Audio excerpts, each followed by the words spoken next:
नमस्करोमि सर्वेभ्यः सर्वाभ्यश्च।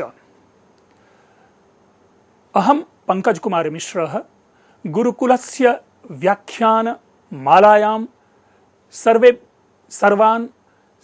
सर्वाश्च धन्यवादान् ज्ञापयामि। आज हम एक विशेष व्याख्यान लेकर आए हैं और वह व्याख्यान है संस्कृत दिवस। मित्रों, भारत में संस्कृत दिवस मनाया जाना यह केवल भारतीय संस्कृत दिवस नहीं बल्कि विश्व संस्कृत दिवस है। विश्व संस्कृत दिवस के संदर्भ में इससे पूर्व कि हम संस्कृत दिवस के बारे में विशिष्ट सूचना आपके सामने प्रस्तुत करूं, आवश्यक है कि मैं इस दिवसों की परंपरा की चर्चा सबसे पहले करूं। मित्रों, यूं तो हमारे सामने यह बातें बताई जाती रही है कि दिवसों को मनाने की यह परंपरा पाश्चात्य जगत की देन है। चाहे वो मातृ दिवस हो, चाहे पितृ दिवस हो, चाहे भ्रातृ दिवस हो, चाहे भगिनी दिवस हो या अन्य जो कोई भी दिवस हो, फ्रेंडशिप डे की हम लोग चर्चा कर लेते हैं, कई सारी चीजें हैं। लेकिन इसके साथ साथ हमें यह जानना चाहिए कि ऐसे दिवसों की परंपरा भारतीय संस्कृति का एक अक्षुण्ण पक्ष है, एक अमिट पक्ष है। कैसे? हम लोग जितने भी पर्व त्योहार मनाते हैं वह हमारा वार्षिक त्योहार होता है, वार्षिक अवसर होता है, और हम भारतीय सारे के सारे लोग उत्सव प्रिय हैं। यही कारण है कि महाकवि कालिदास अभिज्ञान शाकुंतलम के 6ठे अंक में कहलवाते हैं अपने चरित्र से कि उत्सव प्रियाः खलु मनुष्याः। हम इसको इसी ढंग से लें कि उत्सव प्रियाः खलु वयं भारतीयाः। हम भारतीय लोग उत्सव प्रिय होते हैं। प्राचीन परंपरा में भी आप लोगों ने राजा महाराजाओं के संदर्भ में देखा होगा कि वो भी विजय दिवस मनाते थे, कीर्ति दिवस मनाते थे। उनके यहां भी जन्म दिवस आदि मनाए जाने की परंपरा रही है। इसलिए यह कहना कि कोई भी दिवस यदि हम मनाते हैं तो वह दिवस केवल पाश्चात्य जगत का प्रभाव है, ऐसा नहीं है। हाँ, हम अपनी संस्कृति के अनुकूल दिवस मनाते हैं। हम में उपभोक्तावादी परंपरा नहीं है। जो पाश्चात्य जगत जो दिवसों की परंपरा मनाते हैं उनमें कहीं ना कहीं एक उपभोक्तावादी परंपरा दिखती है, मल्टीनेशनल प्रभाव दिखता है। उसमें कंज्यूमर का एक जो ग्राहक वाली जो स्थिति होती है, पैसे कमाने की स्थिति है, वो ज्यादा देखी जाती है। कार्ड्स को बेचना, गिफ्ट को बेचना, फूलों को बेचना आदि। हमारी जो सांस्कृतिक परंपरा है इसमें ऐसा कुछ नहीं है। अस्तु, आज हम संस्कृत दिवस की चर्चा कर रहे हैं। संस्कृत दिवस इस वर्ष यद्यपि 12 तारीख को मनाया जाना है, 12 अगस्त 2022 को मनाया जाना है, लेकिन इसके पीछे की पहले चीजों को हम लोग समझ लें।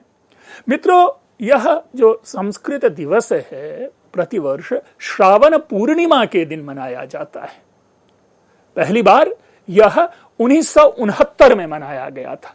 लेकिन जो श्रावण पूर्णिमा है उसके साथ भी इसके संबंध को देख लें कि यही एकमात्र ऐसा दिवस है जो भारतीय तिथि के अनुसार मनाया जाता है। अगर आप इंटरनेशनल डे की अगर बात करें, अगर इंटरनेशनल संस्कृत दिवस की बात करें, वर्ल्ड संस्कृत दिवस की बात करें, तो एकमात्र दिवस है जो भारतीय तिथि के अनुसार मनाया जाता, अंग्रेजी तिथि के अनुसार नहीं, इंग्लिश कैलेंडर के अनुसार नहीं। अन्य सारी तिथियों को हम इंग्लिश कैलेंडर के अनुसार मनाते हैं, यहां तक कि हमारा जो वैयक्तिक अपना जो जन्मदिन होता है वह भी हम इंग्लिश कैलेंडर के अनुसार मनाते हैं। तो जो विशुद्ध भारतीयता की परिभाषा जो है वो विश्व संस्कृत दिवस हमारे सामने, हमारे सम्मुख रखता है। अब आई बात कि चूंकि हमारे यहां तिथियों में अंग्रेजी तिथि के अनुसार परिवर्तन होता रहता है, इसीलिए प्रतिवर्ष जिस अंग्रेजी तिथि को श्रावण पूर्णिमा का अवसर आएगा उसी तिथि को संस्कृत दिवस मनाया जाएगा। और हमारे लिए एक सबसे अच्छी जो इसको ध्यान रखने की, स्मरण में रखने की जो हमारी जो सबसे बड़ी परंपरा है वह है रक्षाबंधन। क्योंकि भारतीय संस्कृति श्रावण पूर्णिमा के दिन ही रक्षाबंधन भी मनाती है। तो इसलिए श्रावण पूर्णिमा, रक्षाबंधन और विश्व संस्कृत दिवस, इन तीनों में एक अन्योन्य संबंध बनता है, एक अकाट्य संबंध बनता है। हम इन तीनों को एक दूसरे से अलग नहीं करते। अब रही बात, एक प्रश्न यह भी उठता है कि श्रावण पूर्णिमा के दिन ही क्यों, ऐसा क्या विशिष्ट है? तो इसके पीछे कोई धारणा नहीं है। हम इसको एक ऐसा माने कि हमने एक विशिष्ट दिवस का चयन किया जो कि श्रावण पूर्णिमा का दिन है। वैसे भी अपने यहां अपनी परंपरा में जो पूर्णिमा, जो 12 पूर्णिमाएं होती हैं, उन पूर्णिमा को अच्छा माना जाता है। श्रावण पूर्णिमा के साथ कदाचित एक विशेष संबंध ऐसा देखा जाता है कि प्राचीन काल में जो वेद पाठी ब्राह्मण होते थे, क्षमा करें, जो वेद पाठी जो होते थे, जो वेद के अध्ययन करने वाले होते थे, वे कदाचित श्रावण पूर्णिमा के दिन से पुनः अपने अध्ययन अध्यापन का कार्य प्रारंभ करते थे। तो कहीं ना कहीं यह भी एक ध्यान में रहा हो, श्रावण पूर्णिमा के दिन को मनाया गया। अदरवाइज डायरेक्टली अगर आप संस्कृत से श्रावण पूर्णिमा का कोई संबंध बना करके देखना चाहें तो ऐसा बनाना एक भिन्न व्याख्या हो सकती है, लेकिन लोक जनप्रिय व्याख्या जो है हम उसको नहीं कह सकते, क्योंकि संस्कृत का तो संबंध प्रतिदिन से है, परंपरा में है, हर रूप में है। इसीलिए श्रावण पूर्णिमा जो है, इससे एक खास दिन एसोसिएट कर पाना मुश्किल है। हाँ, हम यदि कहते हैं कि कालिदास के जन्मदिन पे या पाणिनि के जन्मदिन पे या किसी और के जन्मदिन को आधार बना करके संस्कृत दिवस मनाते तो वहां पर एक विशिष्ट व्याख्या हो सकती थी, वाल्मीकि को ध्यान में रख करके। ऐसा नहीं है। एक दिन तय किया गया जो शुभ दिन हो, जो पवित्र दिवस हो, और वो हमारी संस्कृति में एक श्रावण पूर्णिमा का दिन जो हमारे पंडितों ने, हमारे विशेषज्ञों ने, संस्कृतानुयायियों ने एक निर्धारित किया, निश्चित किया। इसलिए श्रावण पूर्णिमा के दिन से यह परंपरा चल पड़ी।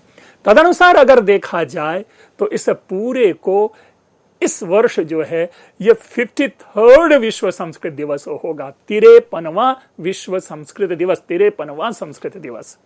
क्योंकि पहली बार 1969 में भारत सरकार ने इसे मनाया था। भारत सरकार के द्वारा इसे आदेश के रूप में हमारे सामने प्रस्तुत किया गया था संस्कृत दिवस मनाने का, यह 1969 में। तो पहली बार 1969 में यह मनाया गया।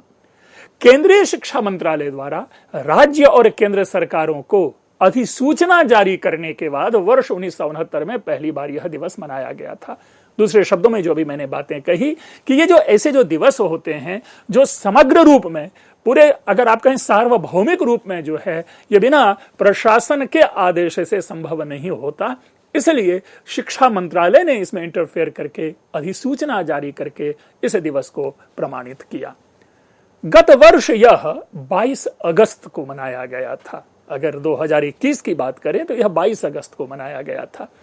इस वर्ष भी मित्रों 3 इसमें संभावनाएं बन रही थी, क्योंकि जो भारतीय पर्व है, उत्सव है, त्योहार है, वो तिथि के अनुसार है। लेकिन कभी कभी प्रदेश विशेष में तिथि में भी भ्रम हो जाता है। जैसे इसी वर्ष के रक्षाबंधन को यदि हम ध्यान रखें तो एक जो तिथि है वो 11 अगस्त की है, दूसरी कहीं कहीं तिथि 12 अगस्त की है, और तीसरी जो तिथि है वो कहीं कहीं सुदूर राज्यों में, सुदूर प्रदेशों में 13 तारीख को भी रक्षाबंधन मनाया जा रहा है।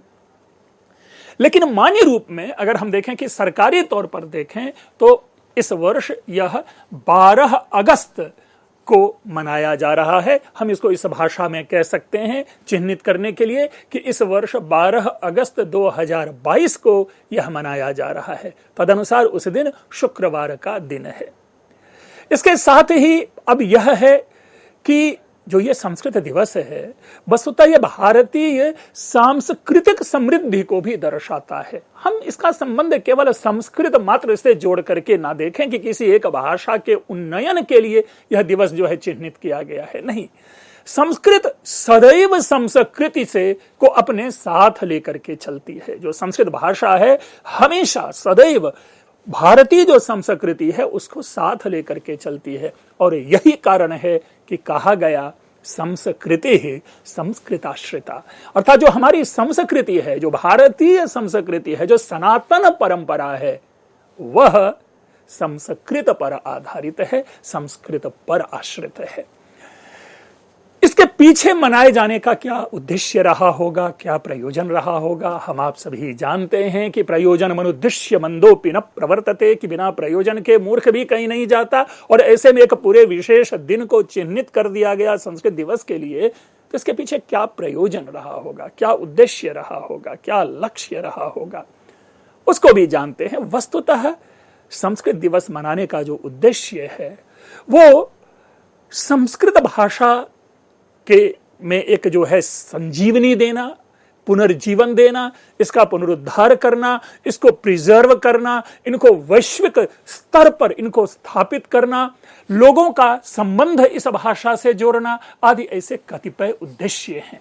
क्यों? क्योंकि ये जो संस्कृत भाषा है इसकी एक बड़ी लंबी परंपरा रही है, और उन्हीं लंबी परंपरा में एक परंपरा हम जो मानते हैं कि लगभग 4000-5000 वर्ष पूर्व से संस्कृत भाषा जो है अपने अस्तित्व में है। क्यों? हम एक क्षण के लिए छोड़ दें उस पाश्चात्य मत को, जो कि यह हमें सिखाता है कि सिंधु सभ्यता जो है वो 1500 ईस्वी पूर्व में है, या ऋग्वैदिक सभ्यता जो है वो 1500 ईस्वी पूर्व में है। ये एक अलग विवेचन का विषय है। विवेचन का मूल विषय यह हमें देखा जाना चाहिए कि हमारी जो भारतीय परंपरा है वह लगभग 500 से 7000 वर्ष पुराना जो हम कह सकते हैं कि संस्कृत बोलचाल की भाषा रही होगी। लेकिन यदि अगर हम इस दृष्टि से देखें, फिर भी आज अगर हम 2000 वर्ष हैं तो आगे के 2500 वर्ष जो है, पीछे के जो 2500 वर्ष हैं उनको भी जोड़ दें तो लगभग 4-5 हजार वर्ष है जबकि संस्कृत लगातार अपने अस्तित्व में चलती चली आ रही है। तो एक ऐसी भाषा जो भारत की संस्कृति की संवाहिका है, एक ऐसी भाषा जो भारतीय के भारतीयता की व्याख्या करता है, और एक ऐसी भाषा जो लगभग 5000 वर्षों से बिना किसी परिवर्धन और बिना किसी परिवर्तन के चली आ रही है, वह भाषा यदि विलुप्ति के कगार पर हो तो निस्संदेह उनके लिए ऐसे किसी भगीरथ की आवश्यकता होती है जो कि इस पुनीत गंगा को सदैव प्रवाहित करता रहे, और वह संस्कृत इस भारत की गंगा है। इसीलिए मानव संस्कृत दिवस एक भगीरथ है जो इस गंगा को सतत प्रवाहमान बनाने का एक सफल प्रयास है। ये संस्कृत जो है, आप देखेंगे आज भी हम किसी भी प्रकार का अनुष्ठान करते हैं, यहां तक कि जिस दिन हम लोग रक्षाबंधन मनाएंगे उस दिन की भी स्थिति को देखें तो उस दिन भी हम वैदिक मंत्रोच्चारण, संस्कृत श्लोकों का उच्चारण करते हैं। तब भगिनी अपने भ्राता की का जो मणिबंध है, जो कलाई है, उस कलाई पे राखी बांधती है। तो इसलिए एक ऐसी भाषा जिनके मंत्रों में भी वो आध्यात्मिक शक्ति है, ऊर्जा है, सामर्थ्य है, तो उस भाषा के प्रति यदि लोगों की भावना को हम नहीं जोड़ेंगे तो ये भाषा फिर अपना राह कैसे बनाएगी। इसी एक को ध्यान में रख करके संस्कृत दिवस जो है उसको मनाया जाता है। मित्रों, संस्कृत दिवस के जिस इतिहास की बात की वो 1969 आप लोगों के सामने स्पष्ट है, इसलिए इसके विशिष्ट इतिहास के अन्वेषण की अपेक्षा नहीं है। यह लिखित प्रमाण है, यह लिखित रूप है, इसलिए हम इसके लिए किसी भी जो कहते हैं कि आर्काइव्स में जा करके या किसी पुरातात्विक प्रमाण को लेकर के चलेंगे, इसकी आवश्यकता नहीं है। एक स्पष्ट रूप में एक लाइन में हम समझते हैं कि भारत सरकार ने 1969 में अधिसूचना जारी करके सारे राज्य को, केंद्र के अन्य संस्थानों को आदेश जारी किया कि श्रावण पूर्णिमा के दिन से संस्कृत दिवस मनाया जाए। ध्यान रखना है, श्रावण पूर्णिमा। अगर इसके महत्व की जब तक बात हम करते हैं कि प्राचीन काल की तरह आज भी व्यापक रूप से प्राचीन काल में चूंकि ये अत्यंत व्यापक रूप से लोक व्यवहार में विद्यमान था, लेकिन आज यह लोक व्यवहार में विद्यमान नहीं होने के कारण यह दिवस अनिवार्य रूप से संस्कृत सीखने, संस्कृत बोलने, संस्कृत जानने के महत्व की बात करता है। अर्थात हमें संस्कृत पढ़ना चाहिए, हमें संस्कृत जानना चाहिए, हमें संस्कृत लिखना चाहिए, हमें संस्कृत में संवाद करना चाहिए। इस दृष्टि से संस्कृत दिवस के यह महत्व की बात करता है। इसके साथ ही हम इस भाषा के प्रति लोगों में जागरूकता जगाते हैं। उत्तिष्ठ जाग्रत प्राप्य वरान निबोधत क्षुरस्य धारा निशिता दुरत्यया दुर्गम पथस्तत् कवयो वदंती। लोगों में जागरूकता उत्पन्न करना स्वयं में क्या है, एक कि मानो असिधारा व्रत है, तलवार की धार पर चलना है। इसलिए लोगों के प्रति, इस भाषा के प्रति जागरूकता को जगाने के लिए, और जो एक इनोवेशन है, क्यों? क्योंकि समय के अनुसार व्यवस्थाएं बदलती जाती है। जो प्राचीन परंपरा रही होगी उस परंपरा को हम आज लेकर के नहीं चलते। इसीलिए ऑल द टाइम जो एक इनोवेशन जो है वो होते रहते हैं। नई व्यवस्था, नई परंपरा, नए ज्ञान, नए विचार, नवीन आचरण, ये सारी चीजें हमें जो है समाज में उभरती हुई दिखाई देती हैं।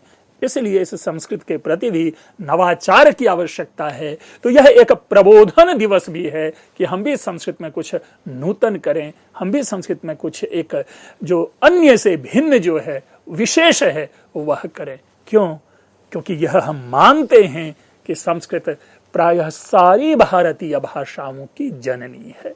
अब भारतीय भाषाओं की जननी का मतलब ये नहीं, भारतीय भाषा का मतलब यहां पर यह है कि जितने भी प्रादेशिक भाषाएं हैं उनमें संस्कृत के शब्दावली, संस्कृत की संरचना, संस्कृत पर आधारित उनके ग्रंथ, संस्कृत पर ही जो उनके विचार हैं, तो चूंकि सारी की सारी चीजें संस्कृत की अन्य प्रादेशिक भाषाओं में विद्यमान है, यही कारण है कि संस्कृत मूल भाषा होने के कारण एक हम उसे कहें कि एक उपमा बना करके या रूपक बना करके या जो भी कहें उस रूप में प्रस्तुत करते हैं कि संस्कृत भारतीय भाषाओं की जननी है। इसके साथ इसके महत्व के आधुनिक महत्व को भी हमें समझना पड़ेगा। यद्यपि यह प्राचीन भाषाओं में प्रथम है, लेकिन जो एक अमेरिकन विद्वान ऋग्वेद वे, उन्होंने एक नई अवधारणा प्रस्तुत की। आज हम सब लोग, हमारी सारी की सारी मानसिकता कंप्यूटर को समर्पित है। कंप्यूटर का मतलब केवल लैपटॉप नहीं है, कंप्यूटर का मतलब आपका मोबाइल भी है। यानी ऐसी सारी चीजें, हमारी बुद्धि भी क्या है, यांत्रिक हो गई है, उसी पर डिपेंडेंट है। कोई भी चीज जानना हो तुरंत गूगल करके हम चीजों को देख लेते हैं, और इन सारी चीजों की सूचना भी एक किसी विशेष भाषा में दी जाती है। इन भाषाओं के लिए प्रोग्रामिंग बनती है और तदनुसार हमें सारी सूचना हमारे पास आती है। मित्रों, आपको जानकर आश्चर्य लगेगा कि उस अमेरिकन विद्वान ऋग्वेद ने स्पष्ट कहा कि जो संस्कृत है वो कंप्यूटर के सर्वाधिक अनुकूल भाषा है। ये अलग विषय है कि इसका उपयोग न लिया जा रहा हो। क्यों? क्योंकि इस संस्कृत को सीखने के बाद ही कंप्यूटर के हम अनुकूल बनाएंगे। तो ऐसे जो संस्कृत के विद्वान हैं वो भी आज के दिन में प्रयास कर रहे हैं कि कंप्यूटर की सारी व्यवस्था को हम संस्कृत के अंतर्गत कर दें। तो अस्तु, तो इसलिए भी हमारे लिए जो मैंने नवाचार की बात की, हमने अन्य संस्कृत के वैशिष्ट्य की बात की, तो उस पर आधारित कंप्यूटर के अनुकूल होने के कारण भी हमें संस्कृत में जो भी यथा योग्य जो भी उसके अवसर हैं और उनकी संभावनाएं हैं, उनकी दृष्टि से भी जो है हम संस्कृत दिवस के अवसर पर देखते हैं इसके महत्व को। जैसा हमने कहा कि यह भारत में बोली जाने वाली जो प्रथम भाषा है, प्रथम भाषा से मतलब है हमें कहना चाहिए कदाचित प्रथम भाषा है, क्योंकि ये डायरेक्ट कहना कि प्रथम भाषा, हमारे पास कोई दूसरी भाषा का प्रमाण उपलब्ध नहीं है। प्रथम प्रमाण हमारे पास संस्कृत भाषा का है, इसीलिए हम संस्कृत को भारत में बोली जाने वाली प्रथम भाषा के रूप में देखते हैं। यह भाषा दो वर्गों में खंडीकृत है, दो वर्गों में वर्गीकृत है। एक को हम वैदिक संस्कृत कहते हैं और दूसरे को लौकिक या शास्त्रीय संस्कृत कहते हैं। जहां तक वैदिक संस्कृत का विषय है, तो जिसे हमने कहा कि यह विश्व की सबसे प्राचीन बोली जाने वाली भाषा या भारत में बोली जाने वाली सबसे प्राचीन भाषा अगर है, तो वह हम वैदिक संस्कृत की बात करते हैं। मित्रों, हम इससे कंफ्यूज ना हो। आज जो संस्कृत हम बोलते हैं, आज जिस संस्कृत की चर्चा करते हैं, आज जिस संस्कृत का हम उदाहरण देते हैं, वह संस्कृत, उस संस्कृत को हम प्रथम संस्कृत नहीं कहेंगे, बल्कि यह संस्कृत का द्वितीय रूप है। हम जिस संस्कृत की बात करते हैं कि यह विश्व की या भारत की प्रथम भाषा है, वह लौकिक या शास्त्रीय संस्कृत नहीं बल्कि वह वैदिक संस्कृत है। अर्थात प्राचीन काल में लोग इसी भाषा में बात करते थे और यही कारण है कि हमारे जितने भी प्राचीन जो सर्वाधिक अनुकरणीय ग्रंथ है वह आपको वैदिक संस्कृत में है। ऋग्वेद, यजुर्वेद, सामवेद, अथर्ववेद, ब्राह्मण, आरण्यक, उपनिषद आदि, कुछ वेदांग के भी हिस्से जो हैं वो वैदिक संस्कृत में है। तो इस दृष्टि से हम जब संस्कृत को विश्व की, भारत की प्रथम भाषा के रूप में जानते हैं तो वह वैदिक संस्कृत है। उसके बाद इस भाषा का विकास हुआ, इस भाषा में का परिमार्जन किया गया, इस भाषा को परिष्कृत किया गया और तब जाकर के जो आधुनिक रूप, जो मॉडर्न फॉर्म ऑफ संस्कृत है, that Sanskrit is only known as classical Sanskrit, शास्त्रीय संस्कृत। हाँ, आज भी प्रयोग हो रहे हैं इस भाषा को सरल बनाने के। सरल तो है भाषा, क्योंकि मित्रों जब भी किसी भाषा के ऊपर में हम विमर्श करते हैं तो भाषा के सामान्यतया दो रूप होते हैं, एक संवादात्मक और दूसरा जो है वो ग्रंथ में लिखी जाने वाली भाषा। तो ग्रंथ में लिखी जाने वाली भाषा सदैव जो है वो कठिन होती है, लेकिन बोल चाल में रहने वाली जो भाषा है वो कभी भी कठिन नहीं होती। इसलिए यदि यह भाषा बोल चाल में आ जाती है तो लोगों के लिए यह भाषा कठिन नहीं होगी, क्योंकि एक भय हमारे ऊपर उत्पन्न कर दिया गया कि संस्कृत भाषा बहुत कठिन है। मित्रों, कोई भी भाषा लें साहित्य की, साहित्य में लिखी जाने वाली भाषा ही कठिन होती है, चाहे वो इंग्लिश में लिखी जाने वाली शेक्सपियर की पुस्तकें हो या चौसर की पुस्तकें हो। उसी तरह से हिंदी में लिखी जाने वाली जयशंकर प्रसाद की हिंदी हो या अन्य कोई प्राचीन और तत्संयुक्त हजारी प्रसाद द्विवेदी की संस्कृत हो। भाषा की कठिनाई वहां होती है, लेकिन यही जब हम बस में, ट्रेन में, राह चलते लोगों से संवाद स्थापित करते हैं तो वहां पर ना तो वह जयशंकर प्रसाद और हजारी प्रसाद द्विवेदी की भाषा होती है, ना ही वो चौसर और शेक्सपियर की भाषा होती है। उसी प्रकार जब हम बोल चाल में संस्कृत भाषा की बात करते हैं तो यह संस्कृत भाषा न तो बाणभट्ट की भाषा है, न दंडी की भाषा है, न सुबंधु की भाषा है, न कालिदास, व्यास और भास की भाषा है। जब बोलचाल की भाषा है तब सरस सुबोधा विश्व मनोज्ञा ललिता हृदया रमणीया अमृतवाणी संस्कृत भाषा नैव क्लिष्टा न च कठिना। ये ना तो क्लिष्ट है ना ही कठिन है, क्योंकि सामान्य सिद्धांत है संवाद में भाषा कठिन नहीं होती। और इसी उद्देश्य से इसकी इस सरलता को, इस सहजता को, इस सौंदर्य को ध्यान में रख करके ही संस्कृत को साधारण जन तक जो पहुंचाने का प्रयास किया जा रहा है, ताकि वो भाषा की समृद्धि को समझे, भाषा की सरलता को समझे। इस संदर्भ में हम कहते हैं कि संस्कृत दिवस का महत्व और बढ़ जाता है, ताकि इसकी सरलता को, इसकी सहजता को हम समझ सकें। अगर हम यह जानें कि ये जो संस्कृत दिवस हम मनाते हैं तो एक प्रश्न उत्पन्न होता है कि इस दिन करते क्या है। भाई, योग दिवस हमने मनाया, हमने आसन किए, हमने अन्य चीजों को किया, वहां पर हमने कई प्रयोग किए। उस दिन विशेष रूप से खास करके योग के जितने रूप स्वरूप हैं, योग के ऊपर में व्याख्यान, योग के ऊपर में हम आसन आदि करते हैं, प्राणायाम आदि करते हैं, ये सारी चीजें होती हैं। इसी तरह कोई अन्य अवसर होता है, चाहे वो मातृ दिवस हो तो उसे एक दिन हम माता के मान सम्मान में सारा दिन कुछ करने की कोशिश, हैप्पी मदर्स डे विश करते हैं, आदि करते हैं। इसलिए जब दिवस की अवधारणा होती है तो वह दिवस एक चिन्हित मात्र होता है। लेकिन संस्कृत दिवस एक ऐसा दिवस है जिसमें विश्व के समस्त संस्कृत समवाय सब कुछ छोड़ करके संस्कृत के सर्वोत्थान के लिए समर्पित होते हैं।